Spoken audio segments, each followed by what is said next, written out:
I found out my personality had been rewritten from a government document. That sounds dramatic when you say it out loud, I know that. But the file was sitting on my kitchen table in 1992, next to a cup of instant coffee gone cold. And halfway down page 14, there was a sentence that explained why I still couldn't remember my daughter's 6th birthday. Subject displayed successful depatterning response. That was the phrase. Not patient, subject. And I remember staring at that word while the refrigerator hummed behind me, and realizing whoever walked into that hospital in 1959 had not been the same person who walked back out. And the worst part was this: I had volunteered to go there. I was 32 when I entered the Allan Memorial Institute in Montreal. Mild anxiety, that was the official reason. Not madness, not breakdowns, nothing dramatic. I've been having trouble sleeping after my 2nd son was born, and my family doctor said there was a specialist connected to the university who was doing advanced psychiatric treatment. Modern treatment. That was the phrase people used back then whenever they wanted you not to ask questions. The building itself looked wrong for a hospital. Big, gray, Victorian mansion up on the hill. Stone walls blackened from old winters. The kind of place that looked cold even in sunlight. I remember the smell inside most clearly. Boiled cabbage from the kitchen downstairs mixed with disinfectant and wet wool coats drying near the radiators. I brought a small overnight case with me. 2 shirts, a shaving razor, a paperback Western novel, and a tin of Player's cigarettes I never got back. Funny what survives in your memory. Not my wife crying in the parking lot, not signing the admission forms. The cigarettes. If this is your first time here, stay. This story earns it. The nurses were ordinary. That's important. People always expect stories like this to contain obvious villains, cold-eyed men in shadows. But the nurse who checked my pulse smelled faintly of hand cream and cigarette smoke and complained about the snow getting worse outside. One of the orderlies whistled while mopping the hallway. Ordinary people. That's what keeps bothering me after all these years. The treatment was called depatterning. I didn't understand what that meant then. The CIA paperwork explained it 30 years later. The reduction of the human personality to a childlike state. That's a real sentence. Government language, typed neatly onto paper. These are the kinds of things that don't make sense, until suddenly they do. The first thing that felt wrong was the speakers. Small ones, hidden underneath the pillows in what they called the sleep room. At first, I thought it was music. You know how hospitals sometimes play soft music at night to calm people down? That was my rational explanation. I remember actually feeling relieved when I heard it, because relief is something your brain grabs at very quickly in places like that. But it wasn't music. It was a voice. A woman's voice repeating the same sentence over and over again. You are calm. You are calm. You are calm. 20 hours a day. I know because eventually I stopped sleeping deeply enough not to notice it. The sleep room was completely silent. Not quiet. Silent. Except for the tape and the breathing of the other patients. One night, I heard somebody crying behind the curtain beside my bed. Soft crying. Embarrassed crying. The kind adults do when they don't want strangers hearing them. I thought about calling for a nurse. I didn't. And after maybe 10 minutes, I finally worked up the nerve to pull the curtain back. There was nobody there. Just an empty bed. Sheets folded tight. No indentation in the mattress. False scare. That's what I told myself afterward. Old building noises. Dreams mixing with sedatives. Then I noticed the pillow on the empty bed still had wires running underneath it. And the tape recorder beside it was still playing. The electroshock treatment started after that. They never called it electroshock, obviously. Therapeutic treatment, memory restructuring, things like that. The paperwork I received in 1992 listed the voltage numbers clinically, the way a mechanic lists engine parts.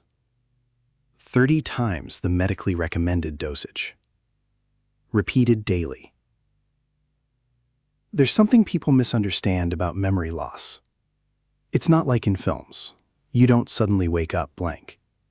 It's more like discovering holes in your life, one piece at a time. I couldn't remember my wedding song. Then I couldn't remember my son's middle name for nearly 30 seconds.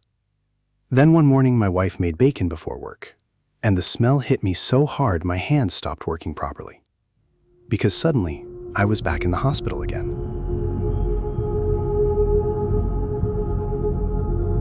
Bacon grease, burnt coffee, wet wool coats. The human brain stores fear in stupid places, not in thoughts, in smells. The Allan Memorial Institute was completely silent, not quiet, silent. And then came the glitch moment, something I still cannot explain properly. I found a recording transcript in my file from March 1959. Except I was supposedly unconscious that entire week. Barbiturate sleep therapy. Medically induced coma. The transcript recorded conversations I had spoken during that period. Word for word.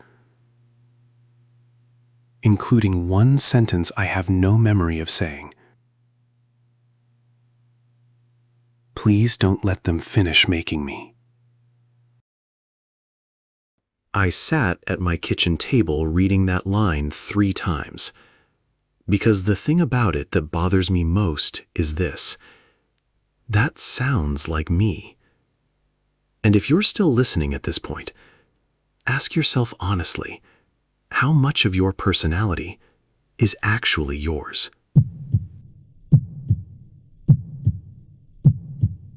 The worst document was near the back of the file.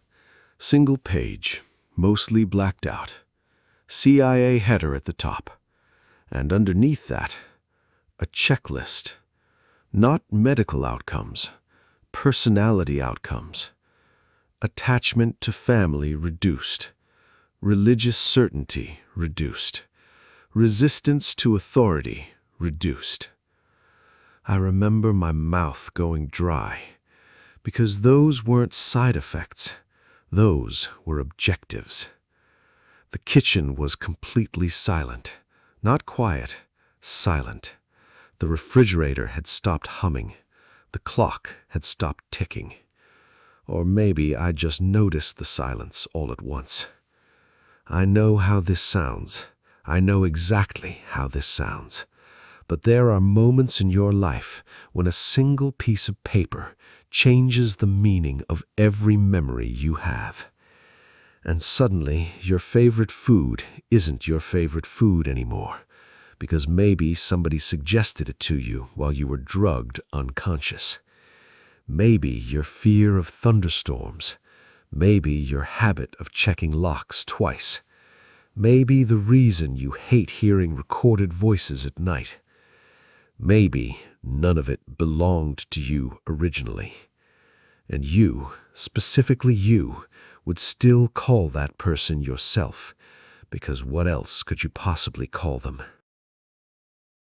I filed requests after that. Freedom of information requests, medical archive requests. Most of them came back incomplete. Missing pages, missing recordings, missing names. But one nurse finally contacted me privately in 1994, retired by then. She told me something I've never been able to stop thinking about. She said certain patients reacted badly when they heard their own voices afterwards, not because they sounded different, because they sounded too calm.